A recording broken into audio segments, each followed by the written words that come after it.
கிறிஸ்துவில் பிரியமானவர்களே, இந்த நாளுக்கான தினசரி தியான வசனம் மத்தேயு எழுதின சுவிசேஷம் 24வது அதிகாரம் 28வது வசனம். மத்தேயு 24:28, Matthew 24:28. பிணம் எங்கேயோ அங்கே கழுகுகள் வந்து கூடும். இப்ப கர்த்தராகிய இயேசு கிறிஸ்து வருகை எப்படி ஒரு மகிமையா இருக்குமோ, அதோட கூட என்ன வரும்? நியாய தீர்ப்பும் உண்டாகும். அந்த நியாய தீர்ப்பு அதுவும் காணக்கூடியதாக இருக்கும் என்று சொல்லக்கூடிய ஒரு காரியம்.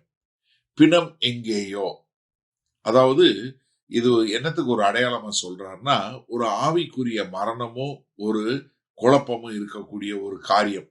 என்ன ஆவிக்குரிய முறையில பிணம் என்பது என்ன?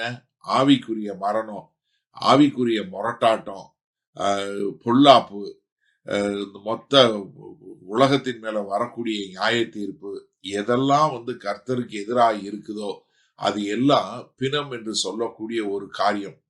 ஏன்னா எங்கெல்லாம் ஆவிக்குரிய மரணம் இருக்குதோ அங்கெல்லாம் நியாய தீர்ப்பு எந்த ஒரு டிலேயும் இல்லாம, எந்த ஒரு காலதாமதம் இல்லாமல் சேரும் என்று சொல்லக்கூடிய ஒரு காரியம்.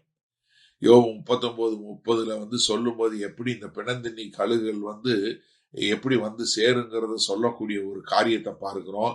அதே மாதிரி வெளிப்படுத்தின விசேஷம் 19வது அதிகாரத்துல 2 விருந்து சொல்லக்கூடிய ஒரு காரியத்தை பார்க்கிறோம். நம்ம சமீபத்துலதான் அந்த வெளிப்படுத்தின விசேஷம் 19வது அதிகாரத்தினுடைய பைபிள் ஸ்டடி பார்த்தோம். முதலாவது விருந்து என்ன? கல்யாண விருந்து. அது கர்த்தராகிய இயேசு கிறிஸ்து மணவாளனா வரக்கூடியது. 2வது விருந்து என்ன? பறவைகள்.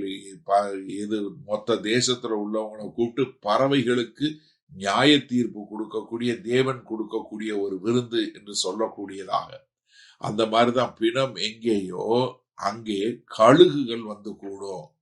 அதாவது என்ன, அங்க கழுகுகள் என்பது இங்க சொல்லக்கூடியது என்ன? அதாவது பிணந்தின்னக்கூடிய காரியங்கள். இது நம்ம பார்க்க இந்த கழுகுகள்ல இது என்ன?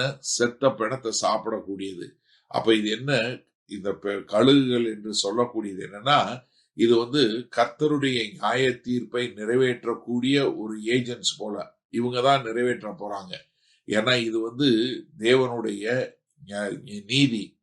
இந்த தேவனுடைய நீதி என்ன? பொல்லாதவர்கள் மேல உண்டாகும். ஆபக்குக்கு 1:8 பார்க்கும்போது இது எப்படி இந்த கழுகுகள் ரொம்ப சடுதியில வரும் அப்படின்னு சொல்லக்கூடியதான். ஓசியா 8:1 சொல்லும் போது எப்படி நியாய தீர்ப்பு இந்த கழுகுகள் தேவனுடைய வீட்டுக்கு எதிராக வருதுன்னு சொல்லக்கூடியதாக. வெளிப்படுத்தின விஷயம் 8வது அதிகாரம் 9வது அதிகாரத்துல பார்க்கிறோம் எப்படி நியாய தீர்ப்பு ரொம்ப வேகமா எல்லாரும் முன்னாடி விழக்கூடியது அப்படின்னு சொல்லக்கூடியதா. அப்போ கர்த்தராகிய இயேசு கிறிஸ்துனுடைய வருகை ரொம்ப தெளிவா எல்லாருக்கும் தெரியும் அப்படிங்கறது 27வது வசனத்தை சொல்லிட்டு 28வது வசனத்தை சொல்லும்போது என்ன சொல்றாரு? இங்க நியாய தீர்ப்பும் நான் எல்லாருக்கும் முன்னாடி நடைபெறும். அதுவும் ரகசியம் கிடையாது. எப்படி அவருடைய வருகை ரகசியம் கிடையாதோ அதே மாதிரி கர்த்தருடைய நியாய தீர்ப்பும் உண்மை. அப்ப எங்கெல்லாம் ஒரு ஆவிக்குரிய முறையில ஒரு மரணம் இருக்கோ அங்க நியாய தீர்ப்பு உண்டாகும். சரி, இந்த நாள்ல இந்த வசனத்தை நம்ம எப்படி எடுத்துக்கொள்வது? கர்த்தராகிய இயேசு கிறிஸ்து வரும்போது ஒரு பக்கத்துல என்ன? ரட்சிப்பு வருது, இன்னொரு பக்கத்துல நியாய தீர்ப்பு உண்டாகுது.